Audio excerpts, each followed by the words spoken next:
apa kabar hari ini? Masih baik-baik aja kan? Di video kali ini kita lanjut lagi alur BTTH-nya ya. Oke, gak usah lama-lama lagi, kita langsung aja ke ceritanya. Pada saat ini, Xiaoyan menarik nafas dalam dan rona merah yang tidak sehat tiba-tiba muncul di wajah pucatnya, dan kepalanya sedikit miring ke arah hutan lebat. Xiaoyan percaya bahwa jika Hu Yingzue benar-benar ada di sana, dia pasti akan melihat rona merah yang tidak sehat di wajahnya. Anda cukup mampu membuat saya malu.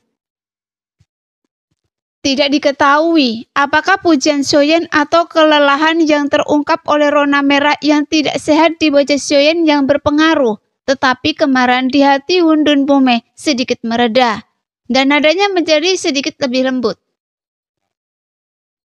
Tidak dapat disangkal bahwa Anda adalah lawan yang dapat kuhormati, dan saya tidak tega membunuh Anda. Jika Anda tidak dapat bertahan lebih lama lagi, akui saja kekalahan dan saya akan berhenti. Jelas, bahkan Hun Dunpume berpikir bahwa Xiaoyan tidak dapat melanjutkan pertarungan. Anak ini benar-benar hebat, tetapi sangat disayangkan semangat juangnya telah habis. Jika tidak, akan sulit untuk mengatakan siapa yang akan menang atau kalah. Nulong akhirnya yakin bahwa Xiaoyan tidak dapat mengalahkan Hun Dunpume, dan dia seharusnya senang. Tetapi dia sebenarnya merasa kasihan pada Xiaoyan. Jing Wuchen dan Long Yi saling memandang, dan mereka melihat kebingungan di mata masing-masing. Bagaimanapun mereka paling mengenal kemampuan bertarung Xiaoyan. Dan pertarungan sengit ini jauh dari melelahkan Xiaoyan seperti ini. Tetapi kelelahan di wajah Xiaoyan terlihat oleh semua orang. Tapi mereka tidak tahu apa yang terjadi. Sementara yang lain masih memikirkan urusan mereka sendiri, Hun Dun dan Xiaoyan mulai bertarung lagi. Seperti yang diharapkan, meskipun serangan Xiaoyan masih sangat tajam, Hun Dun tidak dapat memenang, tidak peduli seberapa marahnya dia. Tetapi gerakan Xiaoyan sedikit lambat, tidak semulus sebelumnya. Sayangnya, tampaknya anak ini tidak dapat bertahan lebih lama lagi. Nulong menggelengkan kepalanya dan mendesah. Ayah, apa yang terjadi? Long Yi dan Jing Wuchen tidak bisa menahan diri untuk tidak mulai khawatir. Anda kehabisan tenaga, mari kita lihat bagaimana Anda bisa bertahan. Hancurkan untuk saya. Hun Dun merebut celah setelah penggaris berat Xiaoyan jatuh, mengangkat tangannya untuk mengumpulkan semua gelombang udara dalam jarak ratusan kaki di sekitarnya, menggabungkannya ke dalam pisau batu dan menebasnya tiba-tiba. Saat cahaya pisau muncul, tanah di bawah kaki Hun Dun bergetar hebat, dan pasir kuning yang tak terhitung jumlahnya mengalir ke langit. Pisau ini memadatkan semua kekuatan Hun Dun dan jatuh pada Xiaoyan ketika kekuatan baru dan lama sulit untuk ditransfer. Karena Hun Dun memutuskan bahwa serangan ini akan mengenai Xiaoyan, dan Nulong sepertinya melihat adegan Xiaoyan berteriak, "Menyerah! Hati-hati!" Jing Wuchen dan Long Yi berteriak pada saat yang sama. Hati mereka tiba-tiba terangkat ke tenggorokan mereka. Namun adegan yang terjadi di set berikutnya membuat mata semua orang hampir jatuh. Tepat saat pisau batu hendak menebas Xiaoyan, darah mengalir deras. Dan cahaya pisau Hun Dun sepenuhnya ditarik kembali. Sosoknya mundur lebih cepat dari serangan itu, memegangi kepalanya dan berguling-guling di udara. Saudara Hun Dun benar, saya benar-benar tidak punya waktu untuk menangkis serangan tadi. Xiaoyan memegang penggaris di dadanya dan terengah-engah. Tetapi saudara Hun Dun tampaknya lupa bahwa saya masih memiliki keterampilan bertarung jiwa. Untuk tampil maksimal dan sepenuhnya menghilangkan kecurigaan Hu Yingzue, tidak cukup hanya dengan menunjukkan kelelahan. Dia harus menunjukkan potensinya yang hampir habis di depan semua orang untuk memastikan bahwa ular itu bisa keluar dari lubang. Oleh karena itu, Xiaoyan memilih untuk terus menyerang dengan seluruh kekuatannya. Hah? Serangan jiwa sialan! Hun Dun memiliki darah raja binatang ajaib. Tidak hanya bertahan fisiknya yang sangat kuat, tetapi pertahanan jiwanya juga cukup baik. Namun tidak peduli seberapa bagusnya, sulit untuk menahan keterampilan bertarung jiwa Xiaoyan yang tiba-tiba dan kuat. Setelah menderita kekalahan berulang kali, Hun Dun tidak dapat lagi menahannya. Tepat saat Sioyan mengejarnya, tubuh Hundun tiba-tiba berubah. Awan kabut turun dari langit dan menyelimuti ruang dengan radius hampir 1000 kaki. Kabut itu dipenuhi dengan perubahan kehidupan kuno. Tekanan yang tampaknya mengendalikan dunia samar-samar terungkap dari kabut yang membuat Sioyan berubah warna. Di mata semua orang yang sangat terkejut, Hundun dalam kabut telah menghilang. Sebaliknya ada binatang ajaib dengan ukuran tubuh beberapa ratus kaki. Tubuhnya ditutupi sisik hitam sebesar kipas daun kotel. Bersinar dengan kilo logam dingin. Tanduk spiral besar di kepalanya seperti pohon kuno yang kuat dan perkasa. Apakah ini Raja Binatang Kekosongan? Sioyan tidak peduli seberapa bodohnya dia menebak identitasnya. Namun ekspresinya segera menjadi serius dan sarafnya menegang.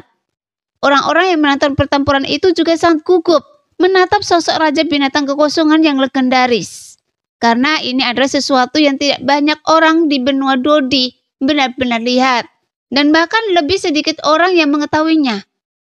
Hampir tidak ada yang tahu seberapa kuat Raja Binatang Kekosongan ini. Namun melihat Hundun yang jauh lebih kuat dari sebelumnya saat ia berwujud manusia, semua orang diam-diam mendesah bahwa ia sesuai dengan reputasinya. Kemudian, suara Hundun Bumei dalam wujud binatang iblis terdengar sangat pelan dan sedikit serak. Anda mampu memaksa saya untuk berubah ke wujud asli saya. Kekuatan Anda melebihi ekspektasi saya. Dan Anda cukup untuk berada di antara para jenius yang tak tertandingi.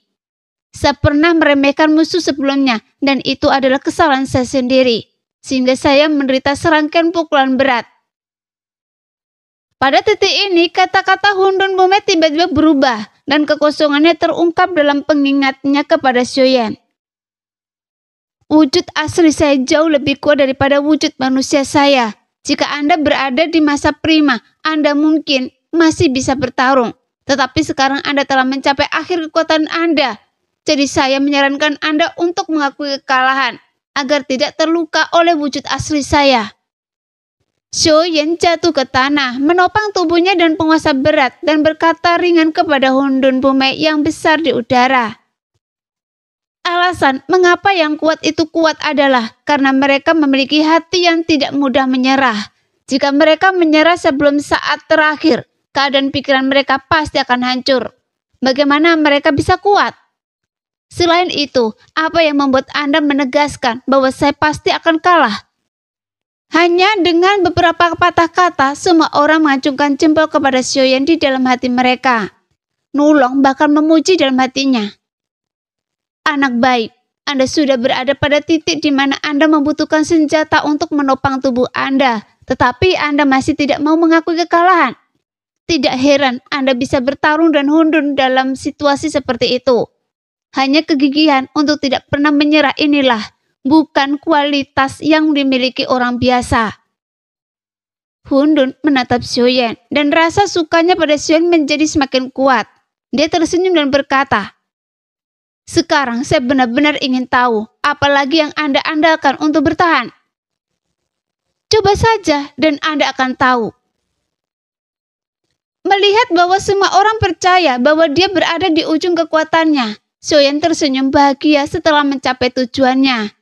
Sebenarnya setelah serangkaian pertarungan sengit, semangat juang Sioyan memang banyak terkuras. Tetapi tidak hanya banyak, karena tubuhnya ditempa oleh garis keturunan monster dan pil Siu Sui. Ditambah peningkatan segel roh, dia tidak merasakan sedikit pun kelelahan. Selama semangat juangnya pulih, dia akan segera memiliki kekuatan tempur puncak lagi. Hunying Cue, ketika saya menghabiskan sedikit semangat juang saya yang terakhir, Anda harus bergerak, kan? Memikirkan hal ini, Sioyan menggunakan keterampilan bertarung kelas dunia angin berlalu tanpa jejak dan menyerang Hundun lagi, meninggalkan jejak bayangan di sepanjang jalan. Ayo! Melihat Sioyan datang, Hundun dalam wujud aslinya mengayunkan kepalanya dan bergegas maju dengan tanduk spiral besar, mencoba menghadapi Sioyan. Pada saat yang sama, dia sangat bingung dengan tindakan Sioyan. Apakah anak ini mencari cara untuk mengakui kekalahan? Karena dia berani melawan wujud aslinya, Tetapi Xiaoyan tidak bertarung dengan Hundun. Ketika mereka hendak bertarung, Xiaoyan tersenyum aneh dan tubuhnya bergoyang, menghindari tanduk raksasa itu. Langkah kakinya telah menginjak kepala Hundun dan dia berkata sambil tersenyum, "Hanya orang bodoh yang akan bertarung dengan tubuh asli Anda, karena saya tahu cara menyerang jiwa Anda." Dari jarak dekat, langit dingin bergerak lagi dan mencurahkan kekuatan jiwanya dengan cara yang luar biasa. Saya tahu bahwa pertahanan jiwa Anda akan ditingkatkan ketika Anda berubah menjadi tubuh asli Anda. Tetapi saya tidak percaya Anda dapat mempertahankannya jika saya menggunakan semua kekuatan jiwa saya. Dia mengendalikannya hingga batas puncak alam kaisar dan kolom cahaya berwarna darah menembus sisi Hundun dan meledak ke lautan kesadaran jiwanya.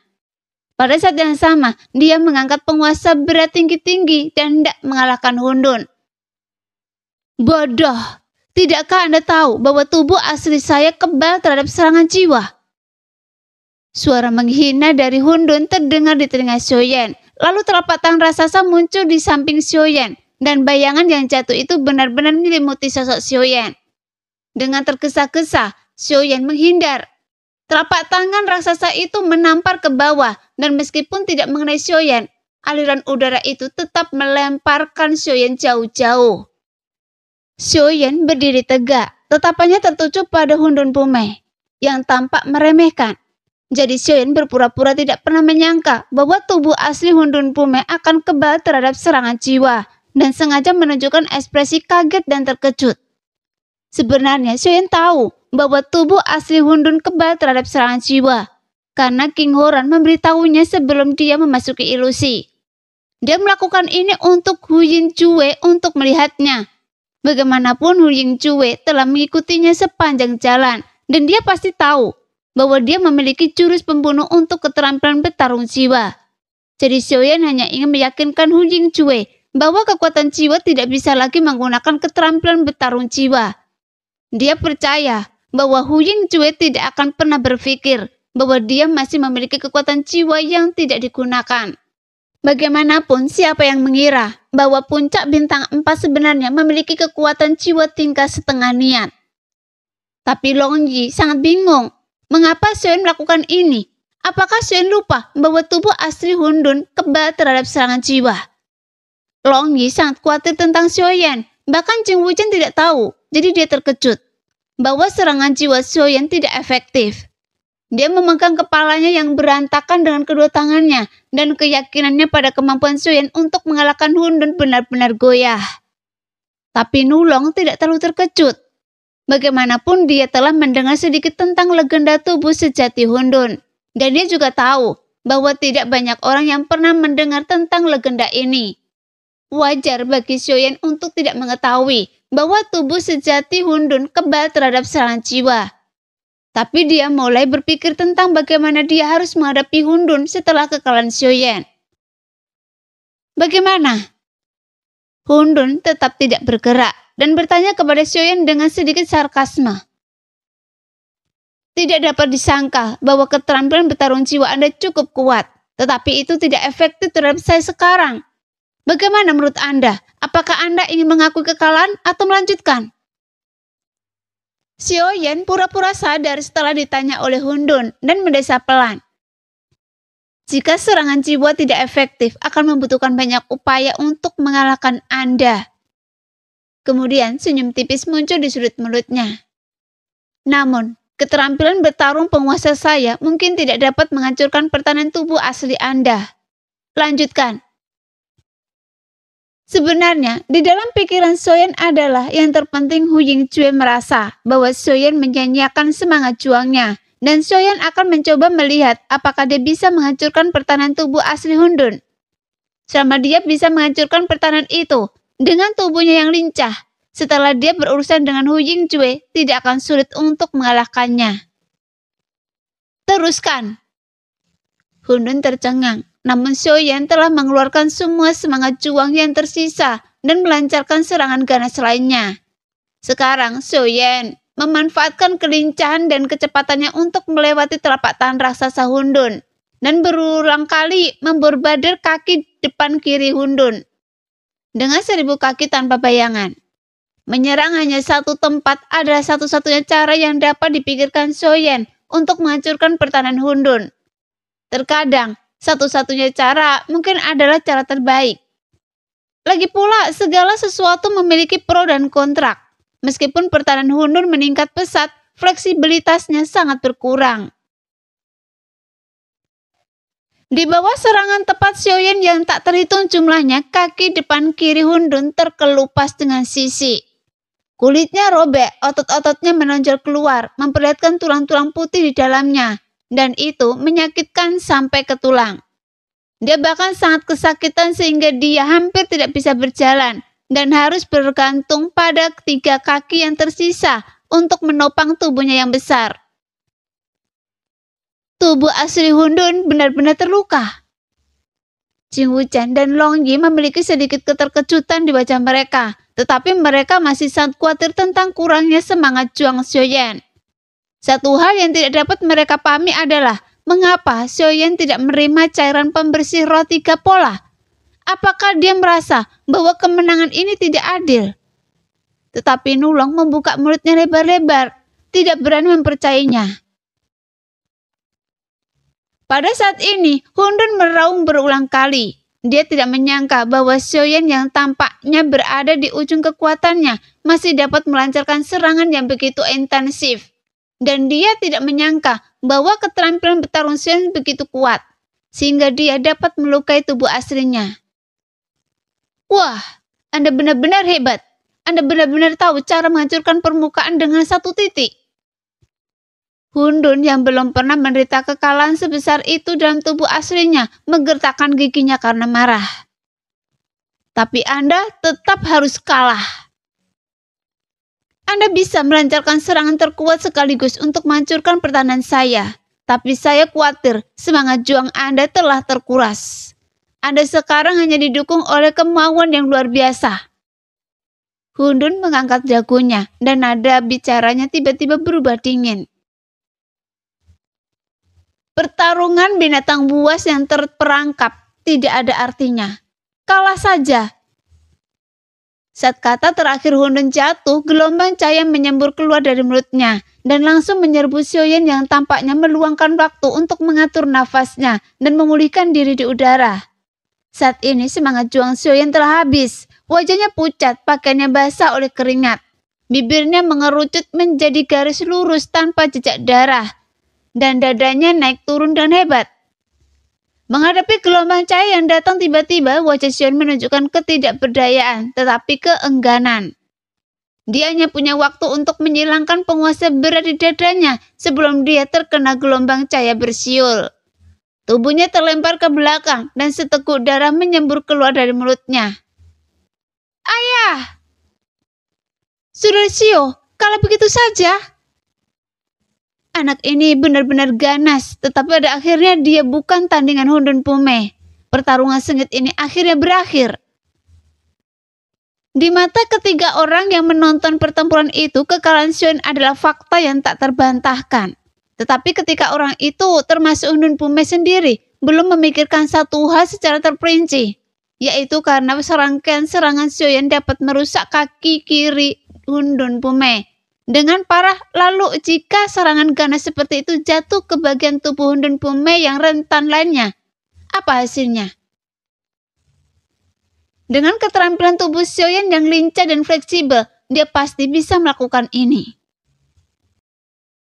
Sebenarnya, alasan mengapa Xiaoyan memilih untuk menyerang kaki berkulit tebal itu bukan karena Xiaoyan tidak dapat menyerang bagian-bagian yang rentan dari tubuh Hundun Pume, tetapi karena ia ingin memberinya kesempatan untuk mengusirnya. Dan pada saat yang sama, menguji apakah ia dapat menembus salah satu bagian pertahanan terkuat dari tubuh sejati Hundun Pume. Sekarang, semangat juang saya telah habis, dan kekuatan jiwa saya tampaknya hampir habis, sehingga saya tidak dapat menggunakan keterampilan bertarung jiwa, dan saya membelakangi hutan lebat. Kesempatan yang begitu besar, jika Hu Yingjue tidak bergerak, itu hanya dapat membuktikan bahwa semuanya adalah ilusi. Tubuh Xiaoyan tersapu ke belakang, suara angin terus terdengar di telinganya, Pikirannya berputar cepat dan ia mendengus dalam hatinya. Tetapi saya sangat yakin bahwa itu bukanlah ilusi. Hu Yincue, ayolah, jangan mengecewakan saya. Keberuntungan Xiaoyan sedikit mengguncang dadanya dan beberapa suap darah menyembur keluar. Tubuhnya jatuh ke dalam hutan lebat seperti layang-layang dengan tali yang putus. Di hutan lebat yang sunyi, sesuatu yang tak terduga terjadi. Sosok hitam muncul dari balik pohon tanpa peringatan dan belati hitam dengan cahaya redup menusuk bagian belakang leher Xiaoyan seperti kilat. Dalam sekejap, udara dingin di tepi hutan lebat itu naik tajam, seolah-olah bisa membekukan orang hidup-hidup. Kecepatan yang luar biasa, pisau yang sangat tajam, gerakan sosok hitam itu sangat profesional, dan tampaknya semua pilihan terhadap hidup Xiaoyan telah diblokir. Xiaoyan yang tampaknya terluka parah dan tidak memiliki semangat juang tampaknya berada dalam situasi putus asa. Tidak! Long Yi berteriak serak dan bergegas dengan kecepatan tertinggi. Sial, kita benar-benar lupa tentang Hu Yincue, bajingan itu. Jing Wuchen sangat marah dan mengikuti Long Yi. Nulong dan Hundun Bume juga marah setelah tertegun. Seseorang benar-benar berani memanfaatkan situasi ketika beberapa orang sedang bertarung. Ini adalah penghinaan terang-terangan bagi mereka berdua. Jadi mereka berdua juga bergegas dengan marah. Namun beberapa orang tidak dekat dengan Xiaoyan. Jadi apa pentingnya? Bahkan jika mereka datang. Mereka takut penyerangannya sudah berhasil dan kemudian melarikan diri. Tiba-tiba sebuah pilah tajam datang dari belakang. Dan rambut Xiaoyan berdiri tegak, tetapi dia menghela nafas lega dalam hati. Hu Yincue, Anda benar-benar bersembunyi di sini, dan akhirnya saya menipu Anda. Dalam sekejap, tepat ketika bilah tajam itu hendak mengenainya, sayap tulang di punggung Xiaoyan tiba-tiba muncul dan terbuka, menghalangi belati Hu Yincue. Kemudian sayap tulang itu bergetar dengan cepat, menghilangkan kekuatan belati itu. Xiaoyan hanya terhuyung ke depan beberapa langkah dan menstabilkan tubuhnya. Pukulan fatal yang telah dia tunggu setelah penyergapan yang cermat gagal, yang membuat wajah Hu Yincue berubah drastis. Dia melirik Xiaoyan yang langkahnya sedikit sembrono, dengan ekspresi ngeri dan untuk sesaat tidak dapat membuat keputusan. Apakah akan mundur atau terus menyerang? Namun, jika dia mundur, kesempatan itu cepat berlalu. Mungkin tidak akan ada kesempatan yang lebih baik lagi. Menyerang, Xiaoyan terluka parah dan kelelahan, tetapi dia masih bisa menghentikan pembunuhannya yang membuat Hu Yincue yang percaya diri tidak sepenuhnya yakin. Belum lagi ada 4 orang termasuk 2 jenius yang tak tertandingi bergegas ke depan. Ketika para master bertarung, sesaat keraguan terkadang dapat mengubah situasi secara tiba-tiba. Hu Yincue yang tegas mengetahui hal ini dengan baik, dan dia dengan tegas membuat pilihan mundur. Karena seorang pembunuh sejati selalu hanya memiliki satu kesempatan untuk menyerang. Tiba-tiba, Hu Yincue ditutupi oleh kabut hitam dan tubuhnya hampir menghilang dalam asap. Tetapi saat Hu Yincue ragu-ragu tadi, dia sudah selangkah terlambat, dan cahaya berwarna darah hampir masuk ke tubuh Hu Yincue. Pada saat yang sama, Xiaoyan memutar tangannya dengan sangat diam-diam dan menuangkan sebotol cairan Qingling berpola 3 ke dalam mulutnya. Setelah Xiaoyan menyelesaikan serangkaian tindakan ini dalam sekali jalan, sebelum orang-orang yang bergegas datang dapat mengetahui apa yang terjadi, mereka melihat kabut hitam yang mengelilingi penyerang dengan cepat menghilang, memperlihatkan sosok yang terbungkus jubah hitam dan berkedut di sekujur tubuh, dengan darah mengalir dari ketujuh lubang di wajahnya yang ganas. Yang membuat Nulong dan Hundun Bume hampir menjatuhkan rahang mereka adalah bahwa saat ini semangat juang Xiaoyan benar-benar telah pulih ke kondisi puncaknya, di mana tampilan nafas yang lemah dan kurangnya semangat juang sebelumnya. Selain itu, reaksi Xiaoyan terhadap serangan mendadak itu tampaknya bukan respon yang tergesa-gesa. Sebaliknya, tampaknya dia telah mengharapkannya dan merasa tenang, yang membuat mereka berdua semakin terkejut. Apakah dia minum ramuan yang dapat langsung memulihkan semangat juangnya? Apakah dia punya rencana cadangan saat melawan saya? Atau Apakah dia teralihkan dari melawan saya sepanjang waktu, berjaga-jaga terhadap serangan mendadak orang ini? Hundun Pume adalah orang yang cerdas. Dia menyimpulkan kemungkinan ini dari tindakan Xiaoyan sebelumnya dan melanjutkannya. Yang berarti bahwa Xiaoyan tidak menghadapinya dengan sepenuh hati dan jiwanya. Bahkan setelah dia berubah menjadi bentuk kekacauannya yang sebenarnya. Hal ini membuat Hundun Pume marah dan wajahnya menjadi sangat jelek saat berlari. Apa yang dipikirkan anak ini tentang saya? Beraninya dia beralihkan saat bertarung dengan saya. Namun dia langsung berpikir bahwa jika Xiaoyan melawannya dengan sepenuh hati dan jiwanya, dia mungkin sudah mati dalam serangan mendadak yang ganas tadi. Memikirkan hal ini, dia merasa sedikit lega. Nulong jelas memikirkan hal ini juga dan menatap Hundun Pume. Mereka berdua melihat keterkejutan yang dalam dan sedikit ketakutan di mata masing-masing. Baguslah, ayah baik-baik saja. Long Yi menghela nafas lega dan wajah kecilnya yang tegang sedikit rileks. Matanya tertuju pada Hu Yingcue dan bergegas mendekat. Saudara Xiao, orang ini jelas bahwa dia telah mengambil tindakan pencegahan sejak lama, membuat saya khawatir tanpa alasan. Tapi bagaimana saudara Xiao merasakan bajingan Hu Yingcue ini?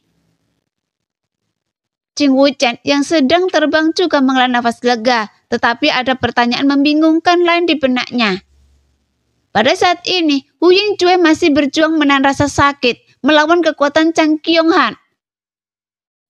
Hu Yingcue, saya khawatir Anda tidak pernah bermimpi bahwa saya, tuan muda Anda, telah menemukan Anda, kan? Xiaoyan yang tidak pernah menunjukkan belas kasihan kepada musuh-musuhnya menggunakan keterampilan bertarung terkuatnya 1000 kaki tanpa bayangan. Segera setelah dia menyerang, bersumpah untuk menghancurkan Hu Yingcue, orang yang sangat dia benci. Hu Yingcue nyaris berhasil lolos dari rasa sakit, bukanlah orang yang mudah menyerah.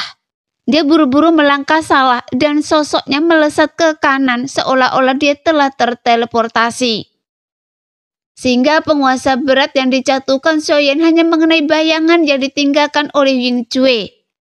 Jelas, Hu Yingcue tahu ada yang tidak beres. Jadi dia mengangkat lengannya dan menusuk jantung Xiaoyan dengan bilah tajam. Tetapi dia terbang ke hutan lebat.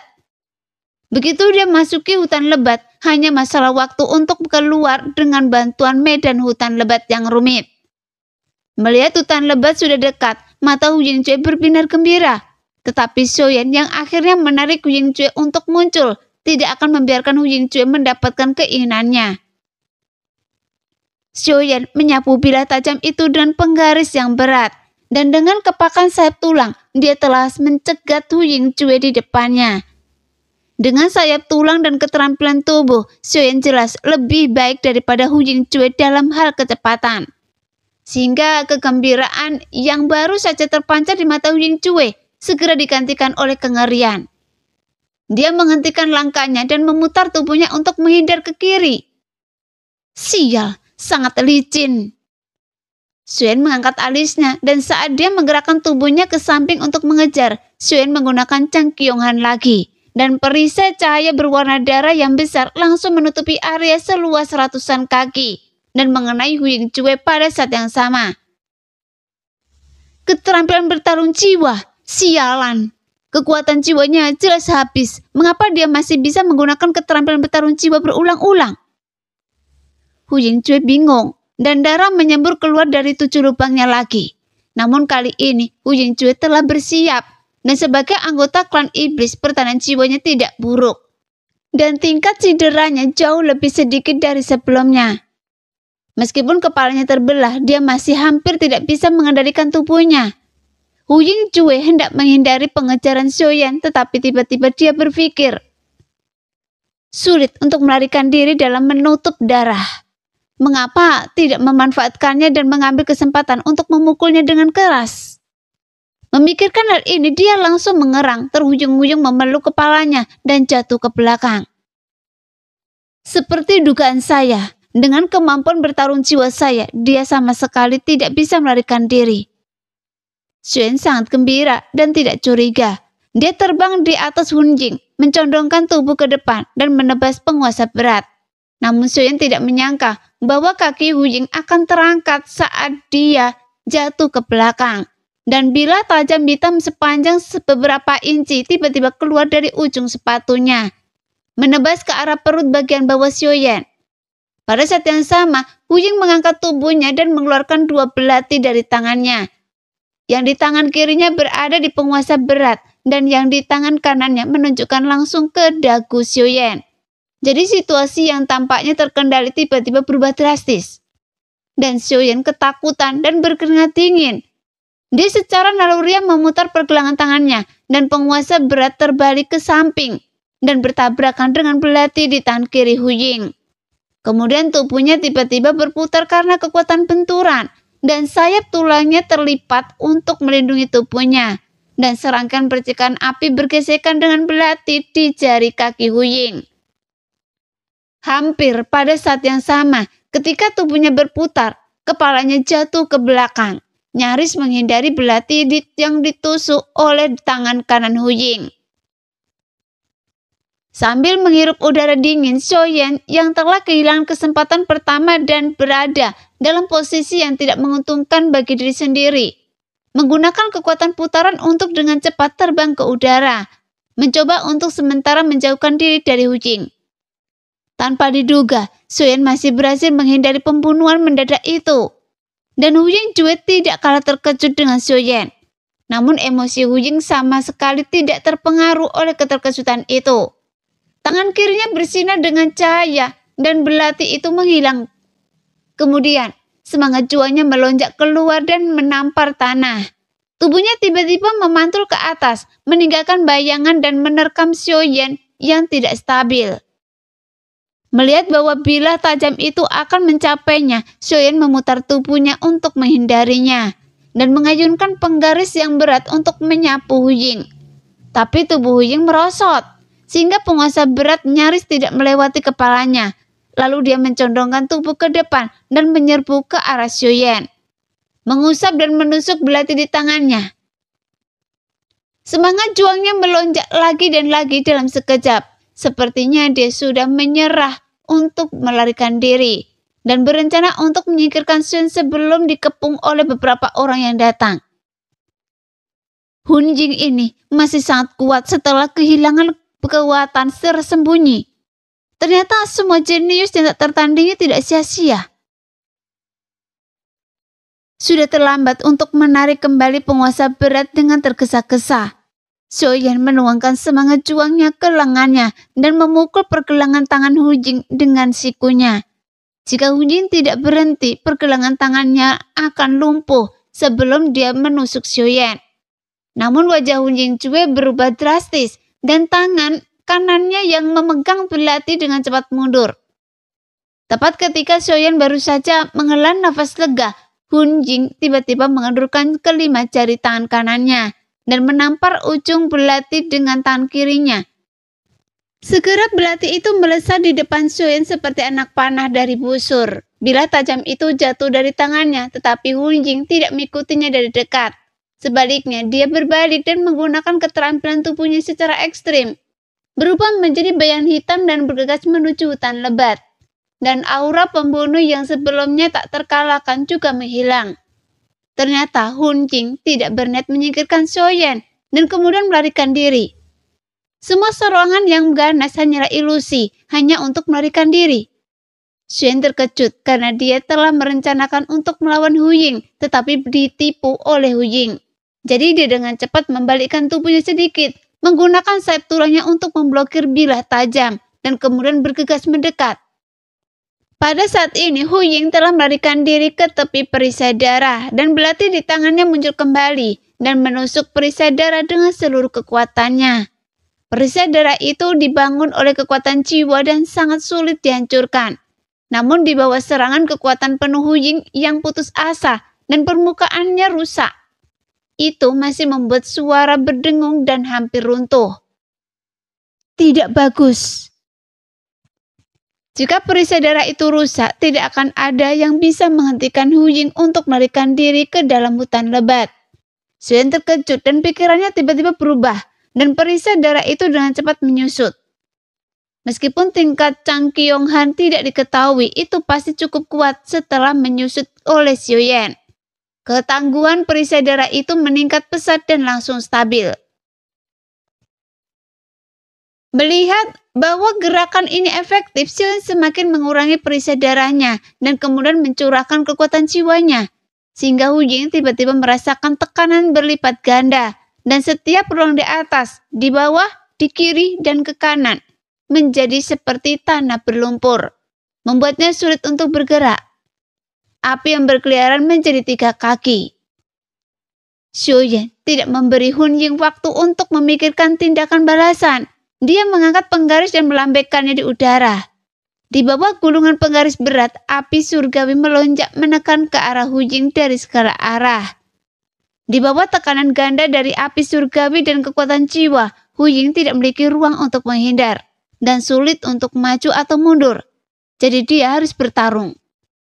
Namun wajah Hu Ying menjadi pucat dan dia tidak punya pilihan selain menuangkan semangat juangnya ke dalam pilah-pilah tajam itu. Dengan kekuatan tajam yang mampu merobek ruang, menebas ke segala arah. Saat bilah-bilah tajam itu ditebas oleh Hu Ying sekaligus dengan kekuatan terus-menerus, seperti 10.000 pedang yang menusuk secara bersamaan. Dan keterampilan bertarung Xiaoyan api yang mengembara menjadi 3 kaki akhirnya runtuh. Namun tidak ada kegembiraan di wajah Hu Ying karena Xiaoyan telah mendekatinya karena keterlambatan dan hanya berjarak 10 langkah darinya. Jarak ini cukup berbahaya bagi seorang pembunuh yang tubuhnya sangat lamban. Dan Hu Ying tentu saja mengerti hal ini, terutama setelah melihat kekuatan Xiaoyan yang luar biasa yang dapat melawan Hun Dun Pume. Dia tahu betul apa artinya berada begitu dekat dengan Xiaoyan. Jadi keringat dingin di dahi Hu Ying mengalir keluar tanpa terkendali. Dia menatap Xiaoyan dengan kaget dan matanya berkedip-kedip dengan ejekan diri dari waktu ke waktu. Mereka yang belum pernah bertarung langsung dengan Xiaoyan tidak akan pernah tahu seberapa kuat dan menakutkannya Xiaoyan, dan Hu Ying akhirnya mempelajarinya setelah bertarung dengan Xiaoyan sepanjang jalan. Demikianlah cerita hari ini. Kita lanjut lain hari ya guys. Bye-bye.